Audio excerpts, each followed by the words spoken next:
I'm Augustus. I'm traveling in the United States to listen to the people I meet and to tell them about my candidacy for President of the United States in 2028. I'm here in Trenton, New Jersey, at the New Jersey State House, the second oldest capitol in continuous use in the nation. It was here, at the Battle of Trenton, where George Washington turned the tide of the Revolution, proving that a determined group of people could overcome even the greatest odds, just like my campaign. New Jersey's state motto is liberty and prosperity. To me, it means liberty for every citizen to pursue their dreams without being crushed by the highest property taxes in the nation, and the prosperity that should belong to everyone who works hard, not just to those at the top. New Jersey is the Garden State, a name that reflects more than just your harvests. It's about the growth and resilience of your people. It's a state that's known for the crossroads of the Revolution, being the vital ground where American independence was fought for and won. It's also known as the Lab of Invention, from the Wizard of Menlo Park, Thomas Edison, to the pharmaceutical and tech breakthroughs that still power the world today. This is the 43rd capital of my 50 plus 1's capital tour. My plan seems obvious and necessary to me, but to other presidential candidates it could seem unnecessary, maybe even a waste of time. The plan is to visit every capital over the course of about 60 days, not to give motivational speeches, but to listen, to hear about how the record high property taxes and the soaring cost of housing are affecting your peace of mind, to hear about the utility bills that jumped this past year and the debate over how to make the Garden State affordable again for the next generation. We talk about security like it's a math problem or a border fence, but real security is knowing that you won't lose your home to a tax bill or your savings to a hospital visit. My priority isn't asking you to carry more, it's making sure we take the weight off your back. Unfortunately, it seems to me we're being led by people who only care about the next 24 hours while you're focused on the next 24 years. They're focused on their bank accounts, and you're focused on putting food on the table. To lead in New Jersey, you have to be honest enough to say what everyone already feels. When the people who work our farms, teach our children, and run our local shops can't afford to live in the communities they serve, something is broken.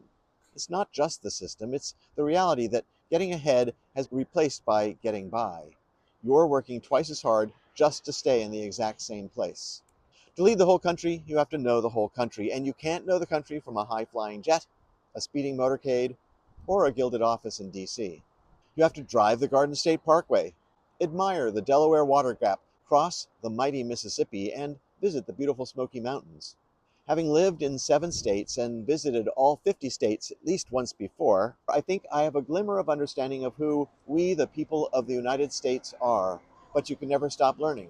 That's why I'm visiting each state again, and why I will continue to do so both during my campaign and during my time in office. Now, you might be thinking, who is this guy? As I said, I'm Augustus. I was born in New York 65 years ago. Like you, I've spent much of my life working. I've seen presidents come and go and industries rise and fall. And I've seen as the people who actually make this country run are treated as sheep or cattle, not human beings. We've stopped looking at the person behind the work, and it's time we started seeing the human being again. You may be asking yourself, is he qualified? The Constitution says I am. You need to decide for yourself what qualified means to you. To me, being qualified means working as hard as I possibly can to help the most people possible. Think about the people who meet in this capital or in Washington, D.C. How many of them are qualified in your eyes? How many of them are working to make your housing more affordable or your prescription drugs manageable? It seems to me that many representatives have forgotten the primary requirement of their jobs, remembering who they represent. It seems to me that many representatives have forgotten the primary requirement of their jobs, remembering who they represent. They shouldn't represent the lobbyists. They shouldn't represent their party. And they definitely should not represent the ultra-rich. Your representatives and the President of the United States should represent you. Period. I stand for the people, not for corporations that treat employees like disposable parts, not for the rich, who seem to treat the law as a suggestion, and not for the special interests who think their way is the only way. I believe in a land of freedom and opportunity. Why consider an unaffiliated, unconventional, independent candidate like me? Maybe because you're exhausted.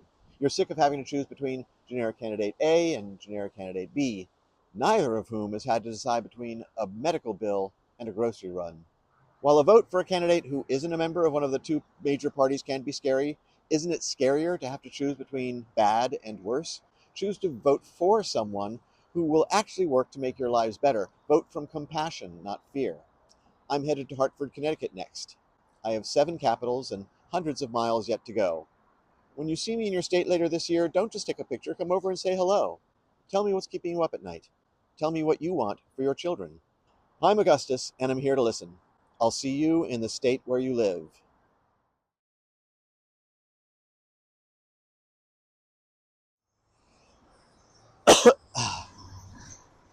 Independent. Ouch, ouch. Do I have more bugs crawling on me? Yes, there's one. Get off. Okay, sorry. Okay, we're going to try this. I'm picking my nose. Okay. Hi, I'm Augustus, and I'm traveling in the United States and to Bagisnar. Okay, this is fucking me up. I hate wind. Hate wind. No, I don't really hate wind. It's just that it's very frustrating. Okay.